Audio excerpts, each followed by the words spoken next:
In our headlines on this Tuesday, March 31st, here in South Korea, the White House calls on Iran to reach a deal with the US ahead of the April 6 deadline set by Donald Trump, while Tehran denounces the demands within the proposed deal. Meanwhile, here in South Korea, President Jae-myung calls for preemptive actions to ward off anticipated threats on the local economy amid the ongoing conflict in the Middle East. And the United Nations Human Rights Council adopts yet again a resolution raising concerns about North Korean human rights abuses, with South Korea participating as a co-sponsoring country. US President Donald Trump has reaffirmed his resolve to destroy Iran's energy infrastructure if a deal is not drawn up by April 6th. Now, Iran, for its part, claims the conditions for a ceasefire conveyed by the US are irrational. Our Park Ko-nu has the latest. U.S. President Donald Trump issued another threat to Iran on Monday, saying its energy facilities would be obliterated if a deal isn't reached shortly and if the Hormuz Strait is not immediately reopened. Writing on social media, Trump added that great progress had been made with a new and more reasonable regime, and that attacks on infrastructure would be in retaliation for nearly 50 years of Iranian attacks on U.S. soldiers. Trump said infrastructure, including desalination plants, which he said the U.S. had purposely not yet touched, could also be targeted. The White House stressed that Iran should not pass up the opportunity to make a deal as the clock ticks down on Trump's April 6 deadline.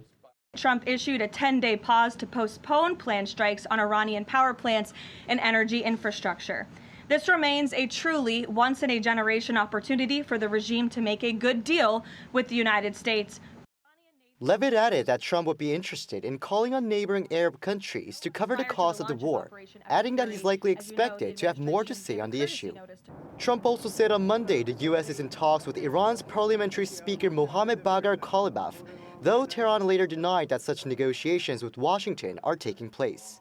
The materials that have been conveyed to us under various titles, such as the 15-point plan, mainly include very excessive, unrealistic, and unreasonable demands. The meeting that Pakistan held with its neighboring countries is a framework that they established by themselves. We did not participate in this framework.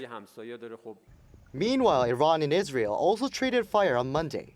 An oil refinery in Haifa, northern Israel, was hit by missiles from Iran and Lebanon, causing a fire, marking the second such attack since last month.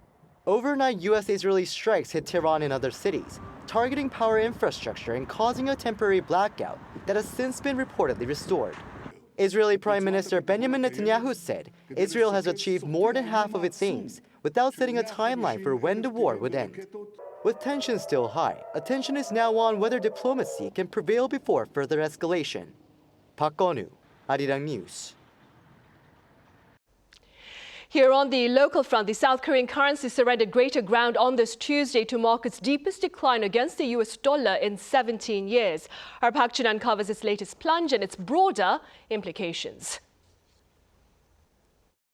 The Korean won has weakened further against the US dollar as fears grow over the economic impact of conflict in the Middle East. The won extended a 5-day spiral during trading on Tuesday, closing the day at its lowest level since the March 2009 global financial crisis. In March alone, the $1 exchange rate went up by 6.83% to close at 1,531. This follows a warning from President Donald Trump that the U.S. could target Iranian power plants and energy facilities if a deal to end the month-long conflict isn't reached. Oil prices have continued to rise, with WTI crude jumping over 3% to above $102 per barrel, the highest closing price since 2022. The weakening of the Korean won is attributed to money flowing into the traditional safe haven dollar during times of heightened uncertainty. If the situation in the Middle East continues and produces a prolonged period of stagflation, it will be difficult for the exchange rate to fall below the 1,501 level. Because Korea has a high dependency on oil coming from the Middle East, the exchange rate is likely to remain in the 1,501 range for the time being, although it should decline over the longer term. Against this backdrop, the Bank of Korea on the same day said it stands ready to take additional action if the foreign exchange market shows excessive one-sided movements. This came after the central bank revealed it had net selling of around $22.47 billion in the foreign exchange market during the fourth quarter of 2025 to stabilize the local currency. The amount is approximately 13 times more than what it spent in the third quarter. The nominee for the Bank of Korea's new governor, Shin Hyun-song, said there were no major concerns over the current level of the Korean currency, emphasizing that dollar liquidity remains ample. Shin is set to take over after the current governor Lee Chang-yong ends his term in April if appointed. These days, many people tend to link the exchange rate to concerns such as dollar liquidity or capital outflows. But although the exchange rate is high, dollar liquidity remains quite ample at the moment. However, the governor nominee did mention that the situation in the Middle East is a key short-term risk factor. He added that rising oil prices are putting upward pressure on inflation while also posing downside risks to the local economy. Park Junan, Arirang News. Now, with those very concerns in mind, the government has hammered out an extra budget to better counter the economic consequences of the ongoing conflict in the Middle East. Our Moon Hye-ryan has details. The government has approved a supplementary budget with the bulk of spending aimed at cushioning the economic shock from the escalating Middle East crisis, particularly surging global oil prices. Totaling 26.2 trillion won, around $17 billion. At the center of the plan is direct support to households grappling with higher energy costs. More than $3 billion has been set aside for cash handouts, with roughly 35.8 million people, or the bottom 70% of income earners, set to receive between $65 and $390 each, depending on their income and where they live. In parallel, the government is allocating more than $3 billion to ease energy-related expenses more broadly. This includes support for a fuel price cap system, subsidies to offset rising transportation and fuel costs, and expanded benefits for energy voucher recipients. Additional temporary subsidies will also be provided to farmers and fishers facing higher fuel bills. Officials say these measures are designed to counter what's being described as a triple shock of high inflation, high interest rates, and a weak currency, all exacerbated by oil prices soaring well above $100 per barrel. Beyond the immediate Middle East-related response, the budget also includes wider economic support. About $1.8 billion will go towards stabilizing livelihoods, such as expanded assistance for small business owners struggling with rising costs. Another $1.7 billion portion is earmarked for minimizing industrial damage and securing supply chains for companies facing higher import costs and disruptions in key materials like naphtha. Local governments will receive a significant boost as well to strengthen regional finances and education funding. Additional investments include funding for cultural and creative industries, jobs for young people and startups, and support for renewable energy transitions. The government expects the extra spending to lift economic growth by 0.2 percentage points and says the budget will be financed without issuing new debt, using surplus tax revenue driven largely by a strong semiconductor sector.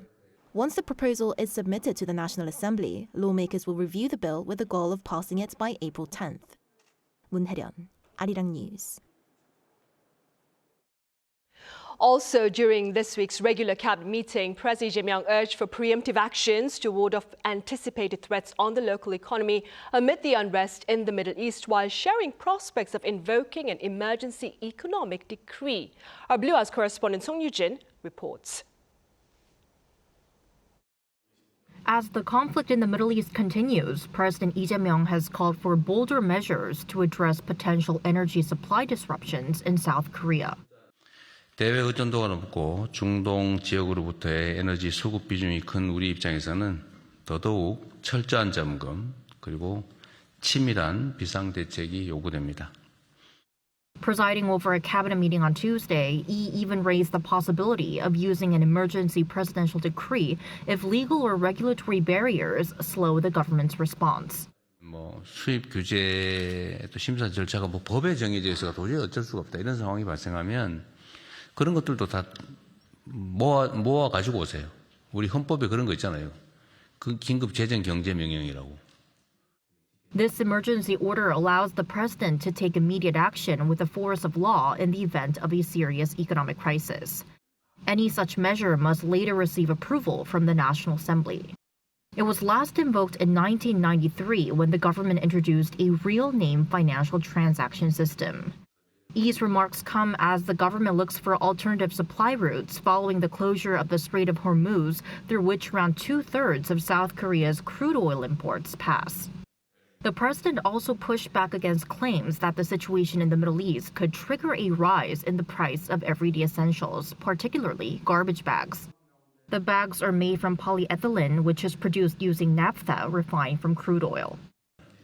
생산 원가는 보통 몇 원에 불과한데 그걸 몇십 원, 뭐 100원씩, 뭐 200원씩 이렇게 받잖아요. 그 이유는 행정 처리 비용을 조달하기 위한 일종의 세금 비슷한 것이어서 조례로 정하고 있잖아요. 이거 마음대로 부족하다고 올려받지도 못하고.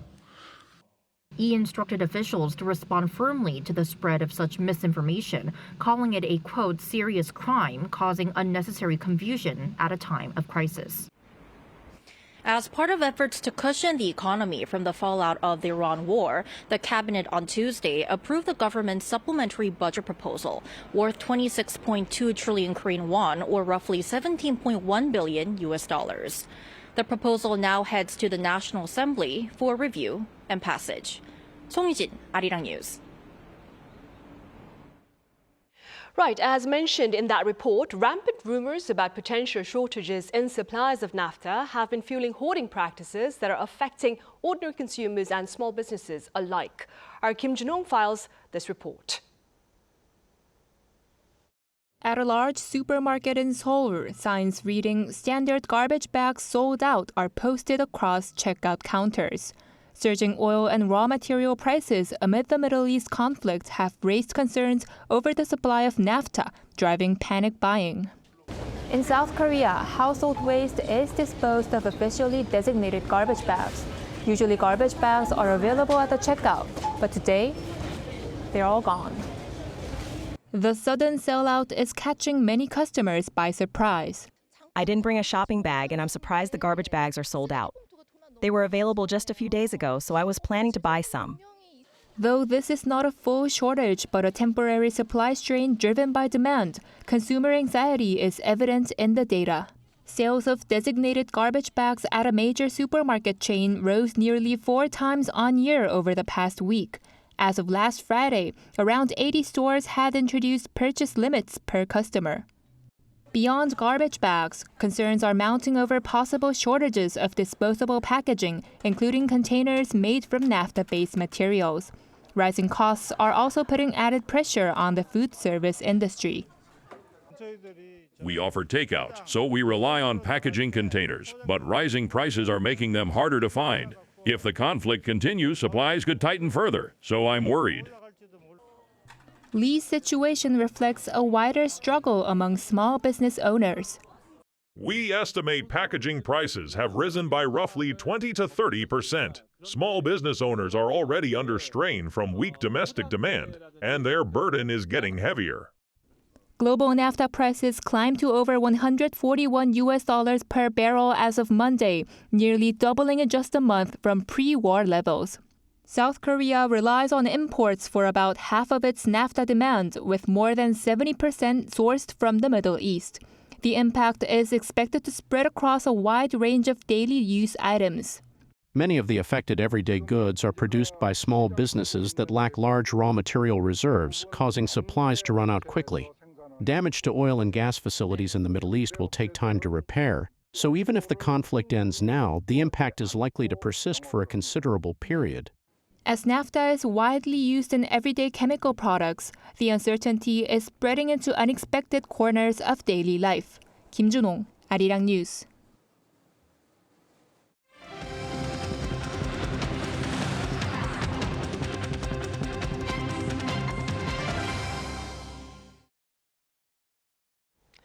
South Korea is among some 50 countries that have adopted yet again a UN resolution rebuking North Korea's human rights abuses. Our foreign affairs correspondent Oh Soo-young reports. The United Nations Human Rights Council has adopted a resolution on North Korea's human rights situation Monday in Geneva. According to Seoul's foreign ministry, South Korea was among some 50 countries co-sponsoring the document, which passed by consensus. After deep negotiations within government, we joined as a co-sponsor, based on our stance that we will cooperate with the international community to practically improve the North's human rights. The resolution points out systematic, widespread and grave human rights violations inside the North, including torture and sexual violence across the prison and detention system, the persecution of women and girls, and the expanding use of digital surveillance and the death penalty to suppress dissent. It calls on Pyongyang to close all political prison camps and end public executions. It also warns that forced labour, including the deployment of workers abroad, may constitute enslavement under international criminal law.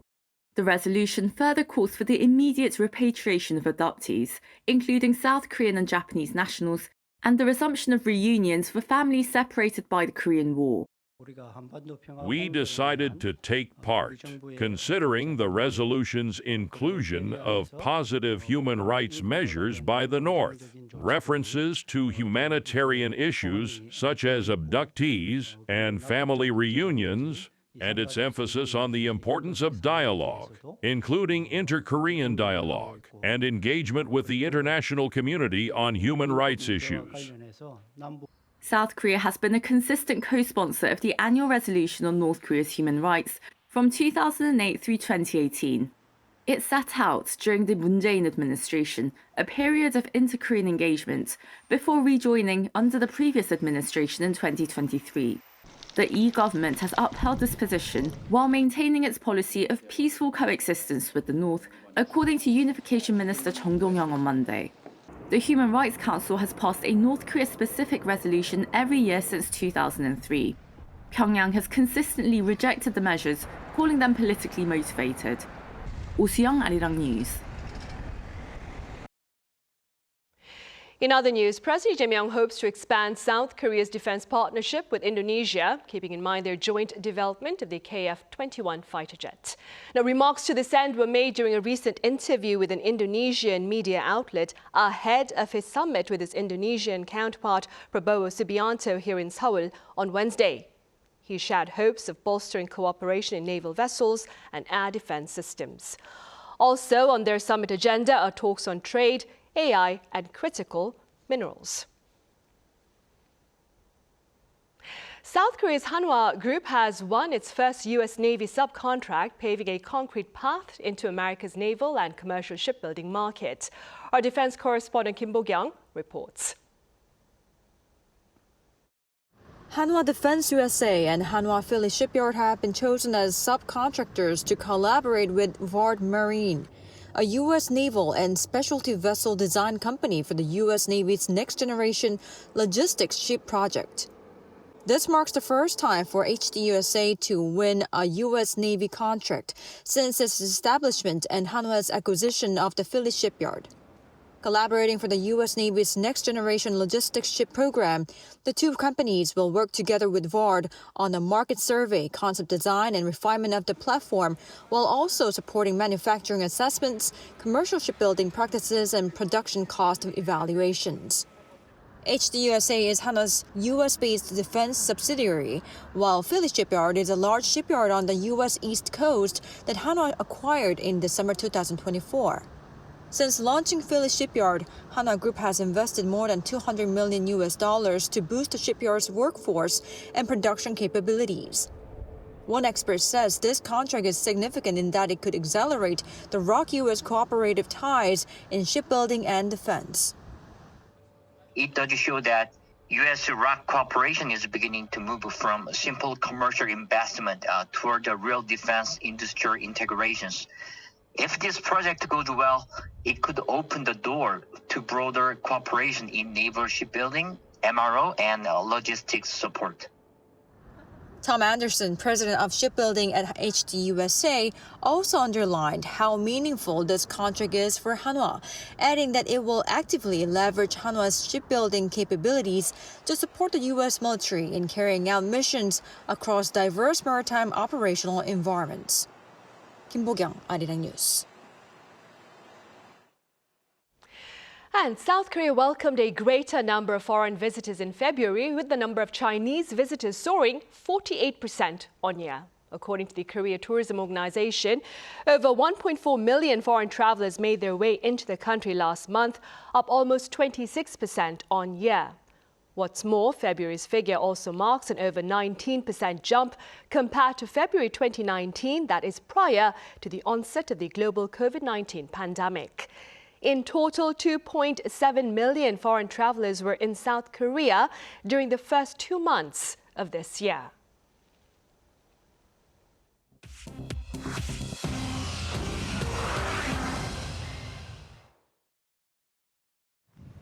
This is The World Now, bringing you everything you need to know from around the globe. Cuba has received a sanctioned Russian oil tanker carrying approximately 730,000 barrels of crude, the first fuel delivery to reach the island this year under a U.S. oil blockade. Russia's transport ministry on Monday confirmed the vessel docked at the port of Matanzas. Experts say the shipment could produce roughly 180,000 barrels of diesel, enough to meet Cuba's daily demand for 9 to 10 days. President Trump told reporters on Sunday he had, quote, no problem with the delivery, though the White House said there has been no firm change in U.S. sanctions policy and that future decisions will be made on a case-by-case basis. Cuba has endured island-wide blackouts since the United States cut off Venezuela's oil exports to Havana in January. President Trump had threatened tariffs on any country supplying Cuba with crude oil, but reversed course Sunday, expressing sympathy for the Cuban people. Federal Reserve Chair Jerome Powell told Harvard students on Monday that the Fed will hold interest rates steady and watch how the Iran war reshapes the U.S. economy before making any move. Speaking on campus in Cambridge, Massachusetts, Powell acknowledged that the Fed now faces a direct conflict between its two core mandates of keeping prices stable while protecting jobs as the Iran war enters its 5th week and national gasoline prices climb to an average of $4 a gallon. Brent crude traded at $111 a barrel on Monday, and West Texas Intermediate rose to $102. Markets had priced in a rate hike last week, but after Powell's remarks, those expectations disappeared. The Fed left its benchmark rate unchanged at 3.5 to 3.75% earlier this month. Powell's term ends on May 15th, with Trump nominee Kevin Warsh set to succeed him. Spain's defense ministry announced on Monday that Madrid had closed its airspace to all U.S. military aircraft involved in the Iran war. Madrid had already been refusing the use of jointly operated bases. Spanish Prime Minister Pedro Sanchez has called the U.S. and Israeli attacks on Iran reckless and illegal. President Trump has threatened to cut trade with Spain over the dispute. The closure forces U.S. military aircraft to reroute around the NATO member state on missions to the Middle East. Israel's parliament passed a law on Monday making the death penalty the default sentence for Palestinians convicted of deadly attacks. The law requires execution by hanging within 90 days of sentencing. 62 of the 120 Knesset members backed the bill. Prime Minister Benjamin Netanyahu voted in favor after pushing to soften its terms. Israeli rights groups filed an appeal with the country's Supreme Court the same day. Britain, France, Germany, and Italy condemned the law as discriminatory. Palestinian militant groups Hamas and Islamic Jihad immediately called for revenge attacks. Chu Ji-han, Arirang News.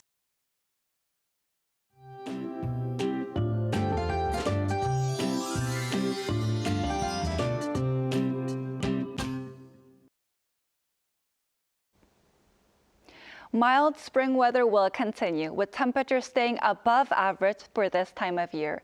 Temperatures in Seoul will rise to around 20 degrees Celsius. Meanwhile, air quality will be at bad levels in Seoul, Gyeonggi-do, and Chungcheongbuk-do provinces and Sejong City. Fine dust will build up across much of the central and western regions in the morning due to stagnant air and lingering pollutants. As the day goes on, pollutants will move eastward on westerly winds, raising dust levels in other areas as well. Tomorrow, Seoul will start the day at 10 degrees Celsius, Chuncheon at 6 degrees, Busan at 11 degrees. Then by the afternoon, Seoul will get up to 17 degrees, with Chuncheon, Daejeon, and Daegu all topping out at 17 degrees. Rain is expected to begin on Jeju-do Island from late tomorrow morning through the afternoon and spread to other areas. Now here's a look at the weather around the world.